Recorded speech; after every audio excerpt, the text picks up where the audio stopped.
Many thanks for staying with KTN News Center.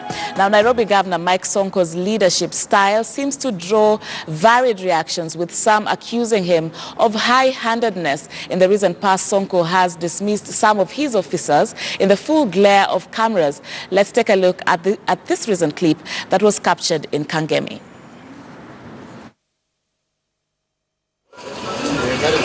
What Peter was it? No, she just said, why? Because we usually don't have this. Why didn't the person have the jig? Why one of the jig? Huh? I'm not supposed to happen. Umelipishwa nini nyingine? Kuzao utalipishwa. Kwa nini unalipishwa pesa kununua dawa? Ni jig. Why you charging patients? We don't charge actually. No, because you have someone who say you can know. Yeah, because we don't have. How much did we release? Well, finance minister, can you speak up? Yes, sir. How much did you release to KEMSA?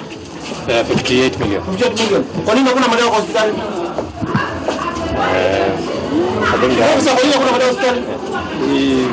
Shida iko kwa serikali yangu ya county. Watu walikuwa wananigusagusa, ma chief officer, hawa mawaziri wengine wananifinya. Ati balozi yako hapa, wazungu wako hapa.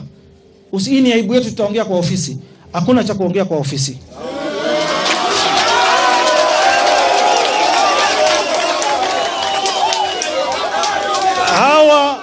Hawa wamama wanazaa kwa shida pale.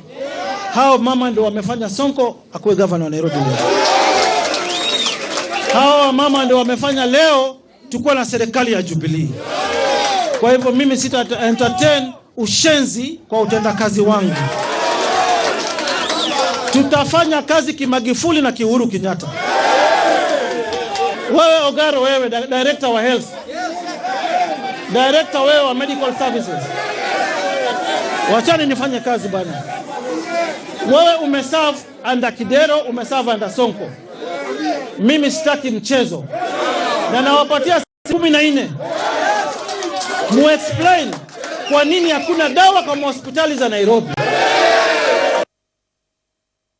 Right, and in keeping our theme this morning on News Center, taking a look at the state of Nairobi City and the leadership in the city. I'm now joined in studio by Abel Oyeyo, who is the political advisor to the Nairobi City County Governor Mike Sonko. And we've seen that clip. Karibu sana. Asante sana. We've seen that clip there, as just indicating the style of leadership that Sonko has chosen to assume. And of course, it's receiving an array of reactions. Is this the kind of leadership you feel Nairobi needs? He says, hatuwezi ongea kwa ofisi. Of course, that is what it is. At the end of the day, you know, Kenyans have been treated to a lot of drama, whereby, you know, you told action is going to be taken. We've seen it in the past, and it's not worked. So what he's doing is actually working. You can see the kind of reception the Wananchi giving him. They like it. When they see action being taken instant on the spot, they like it like that. That is when you can get results. Even the kind of guy, the workforce, guys are now kept on their toes. They know if you don't deliver, there's nothing like negotiation. You just go home. All right. Yes. And so then where's the place of, you know, having a strategy, a blueprint, and having everyone who has the responsibility in the strategy, you know, implement it to make sure that all these areas are working for the city? You know, by the time you're being hired, you're given your job, XYZ is what's supposed to do. Now, going forward, if you don't do that, you don't need to be, you know, someone then told, hey, you've not done A, B, C, D, and all that. No, you just, if, you know, some choice made and your area of duty is not done effectively, you just sent home.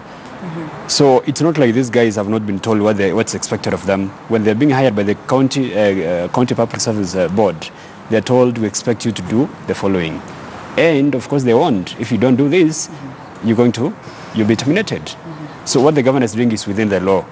And I think, it's what it is. If we don't do this, what's going to happen is we'll go back to the 5 years of his predecessor, where nothing was happening. Nairobi was not moving.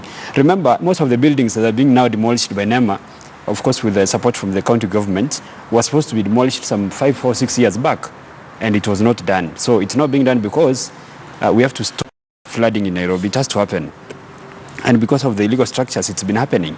Now, if it's done and those lands are protected, Nairobi is not going to be the same again.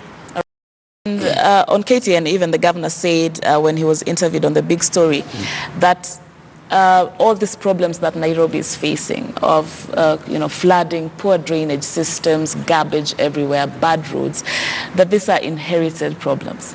And it's something, Kenyans really bashed for. I mean, 1 year on, what can we pinpoint as what the county under the leadership of Governor Sonko has achieved?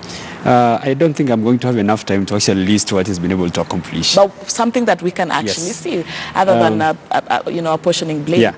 Number one, about 2 months ago, the governor was able to get title deeds for so many landowners in the eastern part of Nairobi.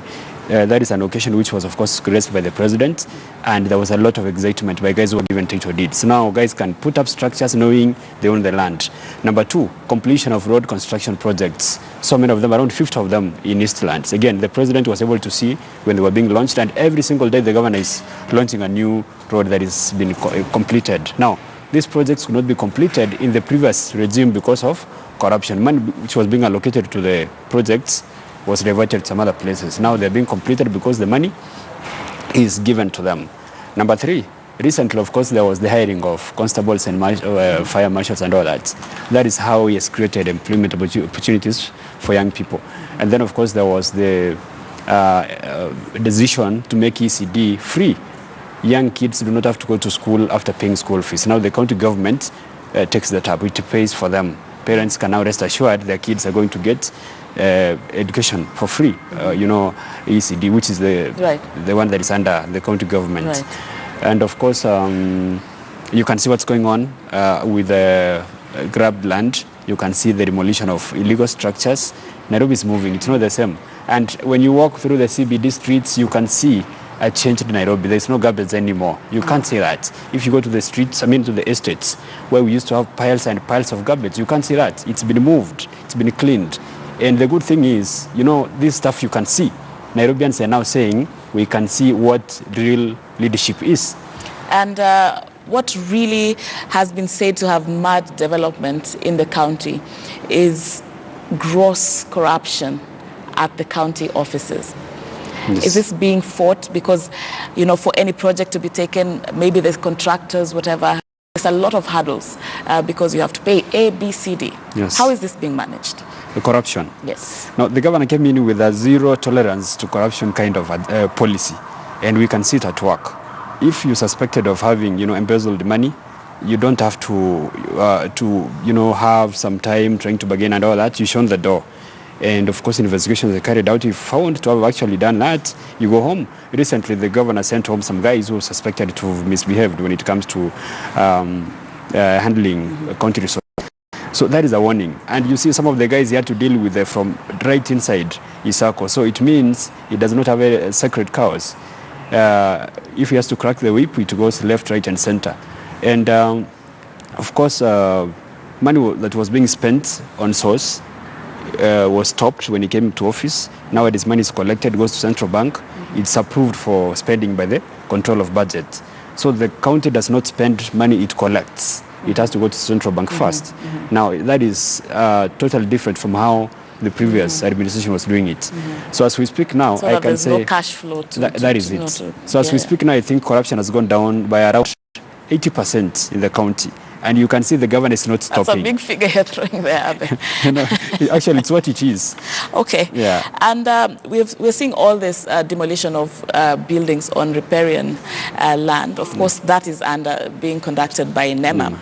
But we also have buildings in various parts of the city that were illegally constructed, either on illegal land or not following due procedures. Yes. And very important because human lives, are in those buildings. And we've seen many people lose their lives when these buildings come crashing. How are we working as the county? How is the county working to ensure that such is not the way going forward? The government has made it very clear that if you've constructed a structure in a manner that is not consistent with the laws of building construction, you have to move out. Actually, some of the buildings have been identified and marked for demolition.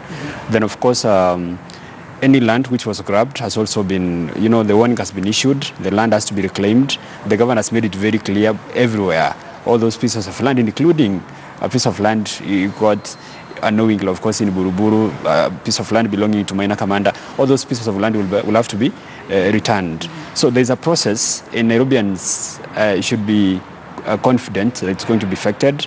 It's going to be done in a very orderly manner. And of course, what has gone out, if you have that kind of land, just give it back. You don't have to wait for the county government to come for it. Yeah. And lastly, Abel, of course, there's so many issues that have been raised by Nairobi residents, some of which you've mentioned are being addressed. What in the next, say, 1 year or given time frame is a priority of the governor that Nairobi residents can take into account? Yeah, the governor, number one, has promised a very clean city, which he has embarked on doing. You can see the beautification process, an actual beautification process, not, a dream. It's ongoing. Mombasa Road is very beautiful as we speak now. He's talked about availing water to Nairobians. It's been a problem for a long time. It's going to happen. He's talked about transport, the congestion of the capital, opening up Nairobi so that there's free flow of traffic. So as we move forward, Nairobi is going to change. So focus on cleanliness, water, transport. Right. Yes. And Kenyans are listening. They will put the governor to account. Asante sana. Thank you for coming to the show. Thank you so Abel much. Oyeyo.